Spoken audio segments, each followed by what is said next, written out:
Hi there, got a little video today for you guys that will show you how to improve your single arm military press, okay, or the strict overhead press, whatever you want to call it. So with this move, really great for developing strength in the shoulder girdle. I'm just going to show you a couple of reps first, and then I'll talk you through it.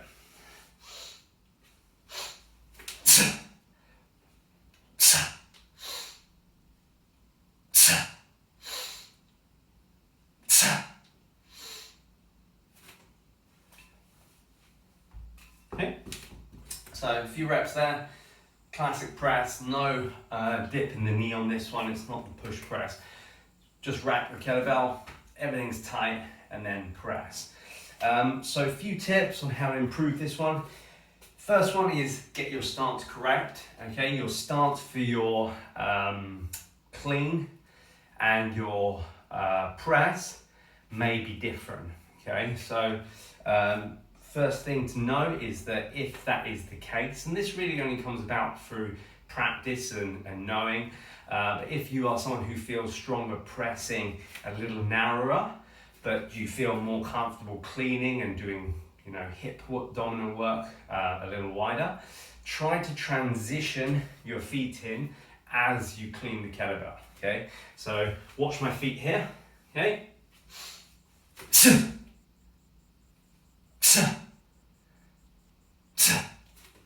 So what happens on the way down is not so important, but on the way up, you don't want to waste a lot of time racking the kettlebell and then dancing around with the feet to get them right, okay?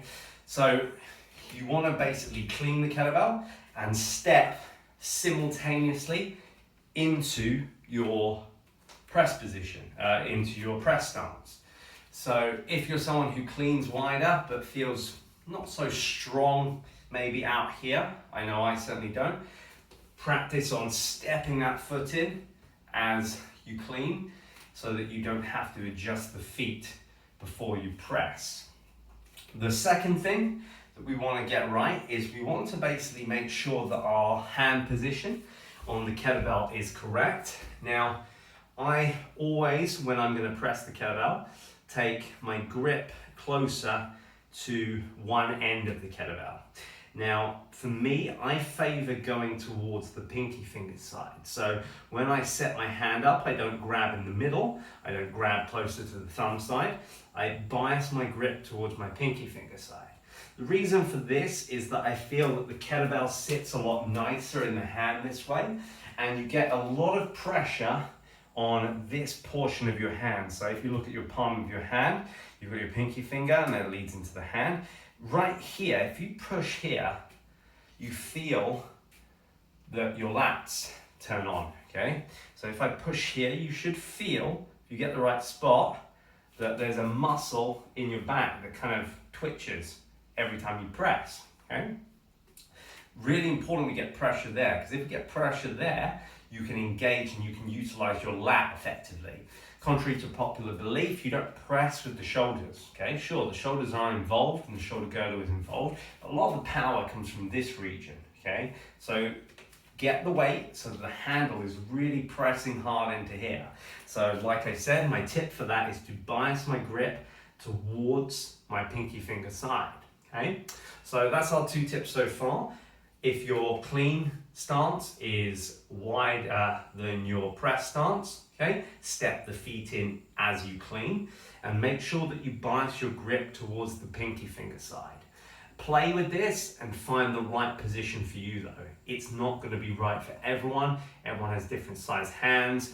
You might find that you prefer in the middle or maybe just slightly out to one side. For me, I go right up to the side here, okay?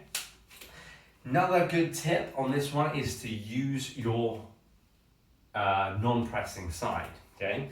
Now we use it almost like a trigger, okay, in Strong First. We are taught to use this like a trigger. So when I press the kettlebell, I don't initiate from here, okay? I don't initiate from the shoulder. I initiate with everything else and that free hand, okay? So I'm gonna just show you a rep. Watch me put stuff together. Watch the feet, bias the grip.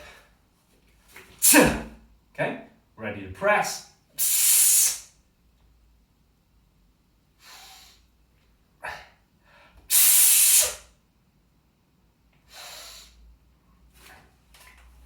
Okay, so you probably saw this hand, I was squeezing it, okay, as hard as I could. So to initiate the press, I imagine pulling the trigger, squeezing this hand as hard as I can, okay. I also pull down slightly, okay. I don't know why it helps, but it does. We also use the technique in the snatch where as the bell's going up, pull down with that free hand to help power up the snatch. You can do a similar thing in the press.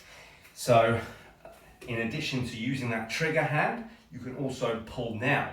When the weights get really heavy or you get really tired, you can reach that hand up higher. Watch this.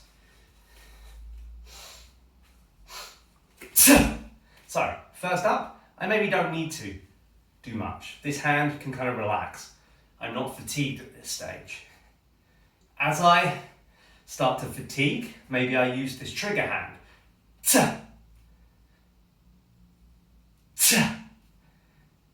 Start to fatigue a bit more, I trigger and pull down. Really starting to struggle, reach high, pull down.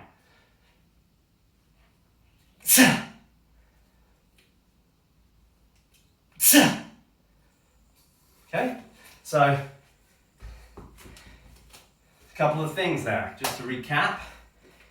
Bias that grip towards the pinky finger, step the foot in as I clean into my optimal stance, whatever that is for you. Trigger hand when I need to. Trigger and pull. Exaggerate that pull even more. The more fatigued I get, or the more maximal that press is. Okay? So there are a couple of tips to help you with improving your kettlebell press. If you have any other questions, drop me an email and let me know.